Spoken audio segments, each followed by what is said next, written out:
Hey guys, today we're going to be doing a review to an engine that's very similar to Duck and Toad. It's going to be in this box. It's definitely a bigger box, and you already know what it is by the thumbnail, so I'm just going to go ahead and unbox it.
That's right, fellas. This is not the Bachmann, but the Hornby Oliver. And I must say, this is a fantastic locomotive. You know what? This is probably the best locomotive that I have ever purchased, ever. And that goes for like out of Hornby and Bachmann.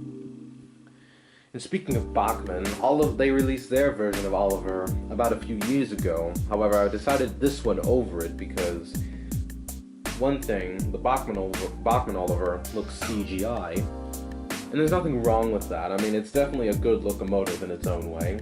But the main reason why I decided to go the Hornby over the Bachmann was because it's heavier. And if it's heavier, it means it's usually stronger, and it can pull heavier loads. I've watched multiple reviews online where people have run their Bachmann Oliver and can hardly pull heavy loads. Oliver may not be the biggest engine, but he's definitely a strong engine, so we should definitely be able to pull heavier loads. I didn't really like that, it bothered me. In my opinion, the Bachmann Oliver was a poor performer, but Hornby Oliver will most likely be a better one. I haven't run it yet, I will, but yeah. And even though the Hornby Oliver is a great locomotive, it's not perfect, and I'll explain. First of all, it is a little bit damaged. This is a used one. One thing is that it's missing the handrails under the cab, and this handrail seems to be a little loose, but don't worry, I was fully aware of all of these minor damages before I purchased the locomotive. It's also missing the two front and rear couplers, like the hooks. And by the way it seems, it looks like there's a screw under there, so I could always replace it. Looks like the same one to the Hornby Toby and Bill, so I could probably just switch those out if I wanted to. And the wheel is black. The dome and whistle are yellow when they're really supposed to be gold. The wheel is supposed to be green, not gold. My apologies. The handrail goes over him, but it looks like it's pierced into his forehead. That must have been kind of painful. But yet again, this Oliver is based off the Hornby Great Western Railway 14 XX, I believe. And I think that definitely works because Oliver is based off that engine, and the detailing is literally amazing. I don't think there's any other locomotive out there that is a Thomas locomotive that is as detailed as this. Maybe Murdoch or Spencer, but this definitely goes. This is definitely a good close contender. This is probably the most rare and sought out locomotive out of both the two ranges. Everyone wants this, and I can't say I don't blame them. I definitely wanted one. Wanted one for 10 years now, and I finally have one. So yeah. one more thing. I was told that there was supposed to be traction tires under here, but I don't see any. In fact, it looks like they were removed. That's okay, because the seller said that the traction tires were very worn, so we kind of had to remove them. But looking closely, it still looks pretty fine. Yeah, there were definitely traction tires that were supposed to go there. So I really don't think it should hinder the performance of the locomotive in any way. In fact, I probably could just get some new ones in order to replace it if it's really a big deal. So yeah, let's enough of me talking. Let's go ahead and get some running shots of this.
Now what you just saw there was Oliver at its full speed. Needless to say, he's a pretty fast locomotive. Not the fastest, but okay. And I must say, wow, I really love this locomotive. It runs well. It doesn't really seem to be bothered by much by the lack of traction tires. But still, yeah, it's pretty good. It's really, really good. I'm definitely liking this one. I was having issues with the couplers, especially the rear one. I think because of the fact that it doesn't have a hook, it can't couple on that well, and I'll definitely have to fix that if I wanted to get it working properly again. But needless to say, Oliver's probably the best locomotive out of both two ranges, or at least he is in my opinion. And do I recommend you get him? Absolutely, but keep in mind, this is the rarest Hornby item, or at least one of the rarest. It's going to be very hard to get. And you'll definitely have to... See, I had to win this Oliver during a bidding war, and bidding wars are never fun. Because you're always dealing with people who always bid at the last second high amounts, which you could never rise up to. So you have to be willing to pay a lot. If you wanted to buy one now, as it would say on eBay, you'd probably end up spending $300 to $400, which is too much, in my opinion. So yeah, good luck. Wish you all good luck. So this is Joshua DD9000 signing off, saying goodbye, and as always, thank you for watching.